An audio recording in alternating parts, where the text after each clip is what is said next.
વધેલા ભાતની આ રેસીપી એકવાર જરૂરથી ટ્રાય કરજો। 2 વાટકી જેટલા ભાત લેવાના છે અને આવી રીતે સ્મેશ કરી દેવાનું છે। હવે 3 બાફેલા બટેકાને આપણે કદુકસ કરવાનું છે। હવે લીલા મરચાં, ગાજર, મકાઈના દાણા અને કાંદા એડ કરવાના છે। તમે શાકભાજી કોઈ બી એડ કરી શકો છો। હવે આપણે 1 ચમચી જેટલું ચીલી ફ્લેક્સ, ઓર્ગેનો, મીઠું સ્વાદ અનુસાર, ધનિયા પાવડર, મિર્ચી પાવડર અને લીલા દાણા એડ કરીને એનું એક ડો રેડી કરી દેવાનું। હવે એનો આપણે નાના નાના બોલ રેડી કરવાના છે।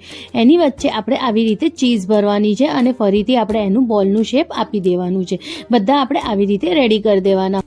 1 વાટકીમાં 2 ચમચી જેટલું આરારોટ, થોડું પાણી, મીઠું એડ કરીને સ્લરી રેડી કરવાની। હવે અપ્પમના સ્ટેન્ડમાં થોડું તેલ નાખીને એને સરસ ગરમ કરી દેવાનું અને બોલને એ સ્લરીમાં આપણે આવી રીતે ડીપ કરીને આવી રીતે અપ્પમ સ્ટેન્ડમાં મૂકી દેવાનું અને 2 બાજુ સરસ રીતે શેકી લેવાનું અને રેડી છે રાઈસ ચીઝ બોલ। આ રેસીપી ગમે તો લાઈક, શેર, કમેન્ટ જરૂર કરજો। Thank you.